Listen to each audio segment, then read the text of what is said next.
উলমগ। এবার উলমগ দেওয়া হচ্ছে একদম। আর এখানে যা কিছু আছে কিন্তু সবই কিন্তু অরিজিনাল।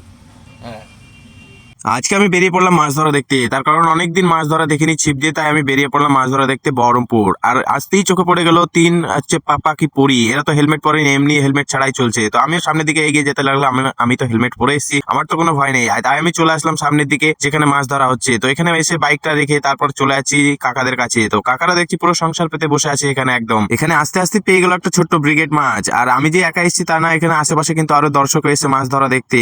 কাকারা দুইজন জড়ি আর বাকিরা সব দর্শক। আর এখানে এমনি মাছ ধরা হয় না, তার জন্য নেওয়া হয় কিছু টাকা। আমি চলে আসলাম আর একটা দিকে, দেখছি এখানেও একটা টিম আছে, এরাও মাছ ধরছে, এরাও বিভিন্ন রকম চাট নিয়ে বসে আছে, সবার সঙ্গেই চলছে কম্পিটিশন। আর থানার পাশেই হচ্ছে এই পুকুরটা। তো আমি চলে আসলাম কাকার কাছে, কারণ কাকাদের জড়িটা খুব ইন্টারেস্টিং জড়ি, বেশ ভালো লাগছে, তাই আমি চলে আসলাম কাকাদের কাছে। আসতে দেখছি কাকা ছিপ ফেলে দিল আবারও। তো আমার খুব জানতে ইচ্ছে করলো যে কাকারা কি কি দিয়ে মাছ ধরে, তাই জানলাম। যাচ্ছে একটু বললে ভালো হয়। কাশ্মীরে যাচ্ছে। প্রথমে গেল মিষ্টি, প্রথমে মিষ্টি, তারপর ঘি, তারপরে ঘি, নারকেলের তেল, মধু।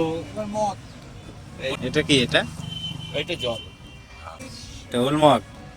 গমক। এবার উলমগ দেওয়া হচ্ছে একদম। আর এখানে যা কিছু আছে কিন্তু সবই কিন্তু অরিজিনাল। হ্যাঁ, ওটা কি ভাত পোলাও? এখন দেওয়া হচ্ছে ভাত পোলাও।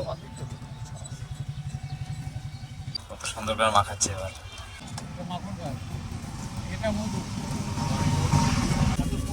ছাতুর পোলাও।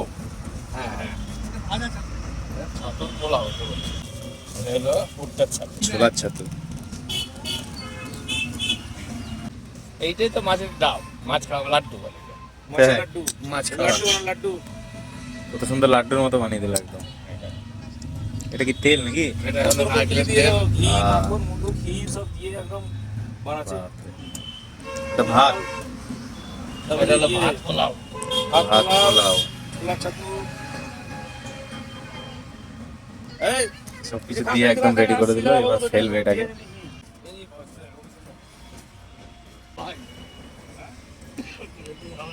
কাকাদের বাড়ি কোথায়? আমাদের বাড়ি এই বাঞ্জিটে। বাঞ্জিটে? বহরমপুর এলাকায়। আর এই কাকার বাড়ি হচ্ছে গোড়া বাজার। কাকা কিন্তু সেই হ্যান্ডসাম।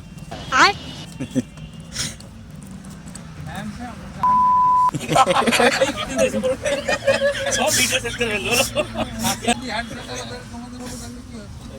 টাকা 700 বছর পয়সা ওই বছর আসলে আমার ঝোল শেষ। হ্যাঁ, 1,500 টাকা করে টিকিট।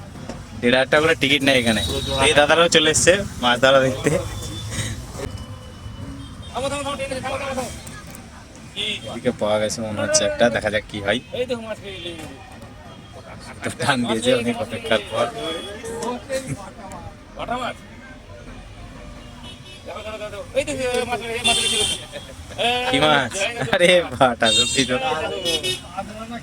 এত টাকা খরচা করে বাটার ব্রিগেডই পাচ্ছে। এই যে ছিপগুলো দেখতে পাচ্ছি, ছিপগুলোর দাম এক একটার দাম হচ্ছে 10,000 টাকা করে। আর যা সব চাট নিয়ে এসছে, এতে চাটই মানে প্রায় 8 থেকে 10,000 টাকা চাটই আছে। তো এত টাকা খরচা করে বাটার ব্রিগেডই পেলো। তো মাছ ধরা একটা নেশা বলতে পারো, মাছ ধরা একটা চরমই নেশা। তো এই বয়সে এরা মাছ ধরছে, তাই আমি দেখতে চলে এসেছিলাম আজকে। তো তারপর আমি দেখাশোনা করে ওখান থেকে যেতে লাগলাম বাড়ি, তার কারণ ওদের মাছ ধরা দেখে আমার পেটের ভাত হবে না। তাই আমি চলে আসলাম, কিছু বাজার হাট করে নিলাম, বাজার হাট করে চলে আসবো বাড়ি। তো এই ছিল আজকে সারাদিনের ব্লগটা কেমন লাগলো অবশ্যই কমেন্ট করে জানাবে। ভালো লাগলে লাইক শেয়ার করে পাশে থাকবে। দেখা হচ্ছে অপরের ব্লগে।